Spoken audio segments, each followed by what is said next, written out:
Watch Your Style. Today's review is going to be on the new Richard Mille RM 1103.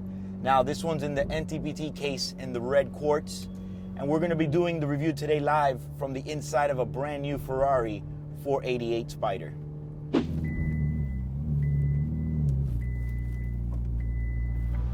Like, Richard Mille is one of those brands that like still seems to stun me, because they're like, first of all, they came out of nowhere. And then at first it was like, is it just hype? Is it just hype? Like, what is it that they're really up to?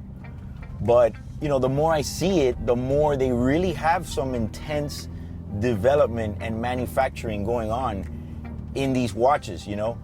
Yes, of course, there's branding and all of that behind it, but there's a little bit more to it than just that. I mean, like, they only use grade 5 titanium for everything, which is like a nightmare to work with.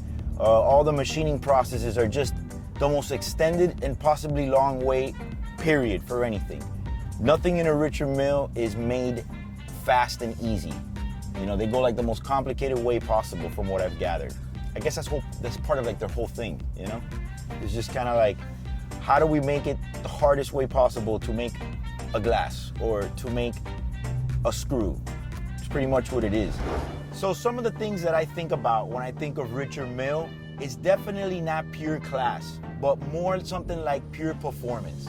You know, these are watches that are very, very sporty, man. You know, besides the fact that they're ultra luxury pieces, I would say that they're ultra sporty pieces. I mean, look at the case. The whole damn watch is red. You know, it's definitely not your typical classic type of watch. It's something completely different. Something a little bit more targeted towards the guy that likes the fancy sports cars and stuff like that. I mean, there's always going to be a direct correlation between the two. Very rarely have I sold a Richard Mille to a client that hasn't had a nice sports car. It kind of goes hand in hand. Yes, there's an exception to every rule. Right off the bat, the first thing that I like is the case. It's got these new bumps on the side. Make the case look a little bit bigger, which it does add a little bit of size. But when you put them side by side to the older version, there's really not much of a difference, where I thought it was going to be a lot more of a difference.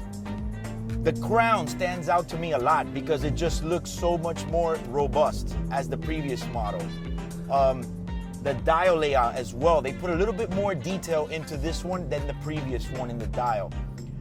It's got more of a brushed faceplate for the movement under the sapphire dial with brushed titanium that kind of just stands out and pops a little bit more than the previous version. You know, they kind of added these ridges and these bumps around the case, which right off the bat, from the initial point that I saw it, I thought the case was going to be bigger. I actually got in an argument with one of my clients, you know, a little friendly argument, because he said it was taller. And actually, when we put it right next to each other's, it actually ended up being exactly the same size. Just a little bit, you know, a little bit bigger.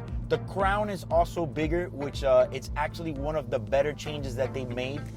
Nothing wrong with the original crown that they used, but I feel like it was kind of lacking a little bit. It just looked a little bit boring with that smooth rubber, you know, smooth little rubber insert. Now the crown has a lot of detail. It looks like a serious racing rotor, brake rotor, or maybe perhaps a wheel. I think the first crown was a little bit too basic with that slick rubber. Still love it though, either way. They're getting crazy. They're getting crazy with these materials, you know, and they steal everything from like Formula One cars. So, you know, if tomorrow they're using some crazy thing for a Formula One car, they're gonna go ahead and they're gonna integrate it into a watch somehow.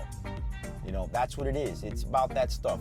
People look at it and kind of just go, oh, well, it kind of looks like a watch from Walmart. I don't get it, you know, then it's just not for you, you know? The guy that has this watch already has a couple of gold APs, already has a couple of gold Rolexes, you know? They're different watches for different things. I think this watch goes perfect with this 488 Ferrari, for example. It can't be better than that, you know? That's how they lure these guys in. Another thing that also changes is the strap. I mean, I've always liked the strap of the RM, that I feel like it has those either A, ventilation from a car, from aerodynamics, or I like to call them shark gills. I mean, it looks like it has some shark gills. But the new redesign of the strap also changed it a lot too. It looks totally different. I've actually seen this new style strap mounted on a previous model, and it looks real sexy. I don't know why, it kind of freshens it up a bit. prices are a little bit crazy right now with these watches, you know? The demand is so high on them, you just can't get them. You know, it's not like you could just walk in there, walk into the boutique and buy it like you're buying a toaster at Target. It's not so easy. I mean, you gotta get on a waiting list. And if you want one today, you're probably gonna be paying over sticker price, you know? How much over sticker price? Probably about 40 to 50 grand over sticker. You know, I think they could sell the watches at that full retail if they wanted to, but I think it's just part of this whole marketing game that they're doing with the whole supply and demand and all that type of stuff. But overall, the watch is fantastic. I mean, it's got the same clasp as before. Nothing says luxury performance like a Richard Mille. The one thing that I'm not crazy about these new RM1103s is the multicolors on the dial. I mean, it's nice, okay? But it kind of reminds me of the RM11, the first version, the GMT, that kind of had all those colors, the green, the yellow, and the red. I think that that's just a little bit too much to me. Again, I like it. I just kind of would have maybe stuck to 2 colors. But that's the only thing that bothered me out of the whole watch. Other than that, I feel like the watch is a superstar. Personally, my favorite version is the rose gold. But this red one right here is super hot. You know, they first introduced this color with the Nadal, and it was kind of like a hit. When I saw it on the RM1103, I said, oh damn. I feel like for the amount of money and the amount of thought that they put into these watches, I don't know, I kind of want a little bit more about the box, you know? I just imagine a box that looks like, almost like a Patek Philippe box, but it's like all carbon fiber, you know, with some nice titanium inlays and stuff like that. I don't know, man. I just feel like that whole box with the little plastic and the whole little winder thing is kind of like ridiculous, you know?